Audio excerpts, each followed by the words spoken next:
Right. Madhusudan Reddy గారు, మీ పన్ను, నా పన్ను, ఇంద్రనీల్ గారు పన్ను, మన శివశంకర్ గారు పన్ను ఈ రాష్ట్ర ప్రజల పన్ను అంటే ఈ పన్ను కాదు సార్, కట్టిన పన్ను. ఈ పన్నుతో తన పిప్పి పన్ను ఆపరేషన్ చేసుకోవడానికి సింగపూర్ వెళ్ళారట అప్పట్లో యనమల రామకృష్ణ గారు. మనం కట్టిన పన్నుతో ఆయన పన్ను ఆపరేషన్ చేయించుకున్నారు. ఇప్పుడు 3 కోట్లు పెట్టి వీళ్ళు సింగపూర్కి వెళ్ళారు. ఏంటి ఉపయోగం?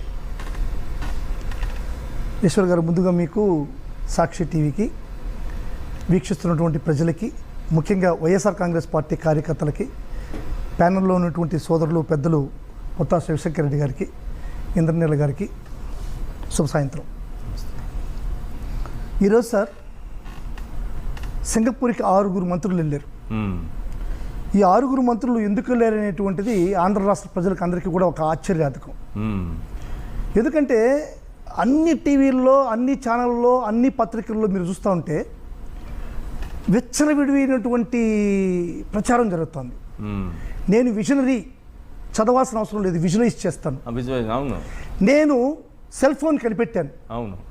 వ్యాక్సిన్ కనిపెట్టింది నేనే. అవును. హైదరాబాద్ని నిర్మించింది నేనే. రింగ్ రోడ్ వేసింది నేనే. సాఫ్ట్వేర్ని డెవలప్ చేసింది నేనే. సత్యనారాయణని ప్రమోట్ చేసింది నేనే. ఆఖరికి హైదరాబాద్ బిర్యానీకి కూడా ప్రమోట్ చేసింది నేనే. ఇవన్నీ మీరు వినుంటారు. ఇవే ఇంకా ఎక్స్ట్రా కూడా అంటే నాకు తెలిసినట్టు పాలు పెతకడం నేనే, సంక్రాంతికి ఊరికి పోవడం నేర్పించింది నేనే. అవును. ఇంకా స్టవ్ మీద వంట చేయడం నేర్పించింది నేనే. ఇవన్నీ కూడా చాలా విపరీతమైనటువంటి ప్రచారాలు జరిగాయి. ఇటువంటి విజువలైజ్ చేసేటువంటి ఒక నాయకుడి యొక్క నాయకత్వంలో పనిచేసేటువంటి ప్రభుత్వంలో ఉన్నటువంటి మంత్రులు ఈరోజు సింగపూర్కి ఎక్కడికో నేర్చుకోవడానికి పోతున్నారంటే అవివేకమా, అసంబద్ధమా, లేకుంటే ఇది అన్యాయమా, అక్రమమా మనం చెప్పాల్సిన అవసరం ఉంది. తెలుగు ప్రజలు కూడా వినాల్సిన అవసరం ఉంది. సార్ నేను ఒకటి చెప్తాను సార్, చంద్రబాబు నాయుడు గారికి ఒక డిజార్డర్ ఉంది సార్. ఏం డిజార్డర్ అంటే ఏ ఊరికి పోతే, ఏ పట్టణాన్ని చూస్తే దాన్ని నిర్మిద్దాం అంటాడు. మీరు చాలాసార్లు చూసి ఉంటారు. సింగపూర్కి పోతే సింగపూర్ నిర్మిద్దాం అంటాడు, ఇంకొక పట్టణానికి పోతే లండన్కి పోతే లండన్లో, ఇంకొక పట్టణం. దీన్ని ఏం డిజార్డర్ అంటారు sir? Netherland.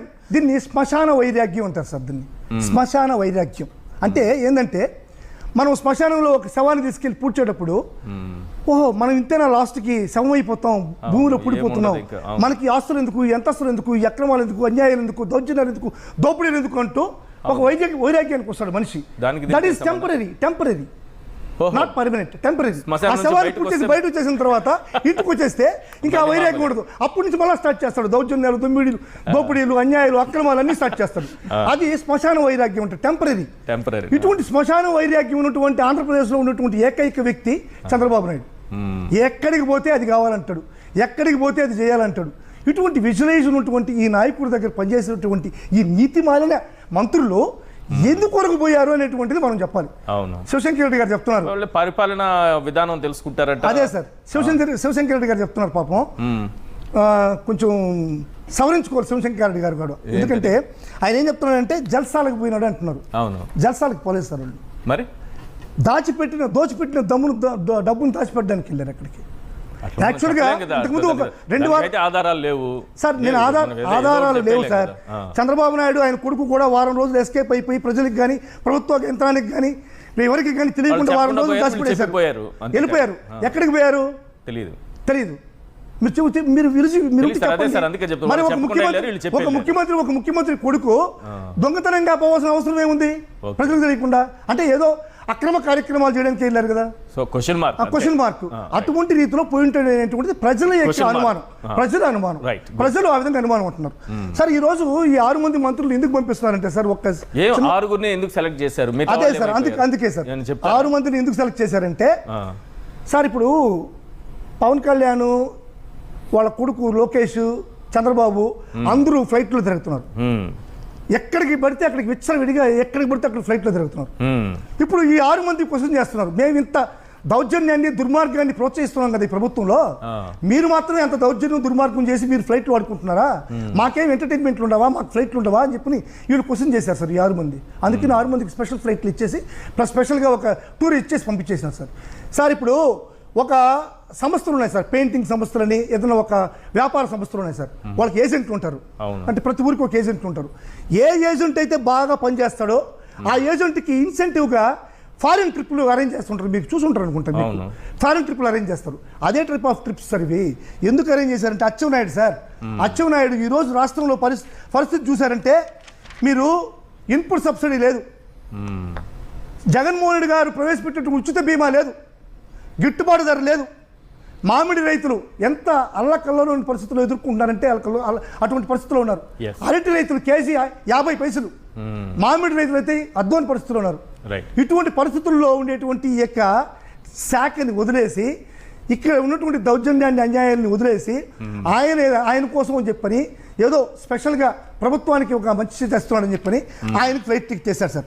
Next Anagani Satyaprasad sir, Anagani Satyaprasad వారు 2025లో 115 కేసులు అక్రమ అవినీతి కేసులు ఉన్నాయి సార్ దాంట్లో, ఆ శాఖలో 115 అక్రమ అవినీతి కేసులు. మొదటి శాఖ సార్ ఇది 2025లో రాష్ట్రంలోనే మొట్టమొదటి శాఖగా డిక్లేర్ చేశాడు.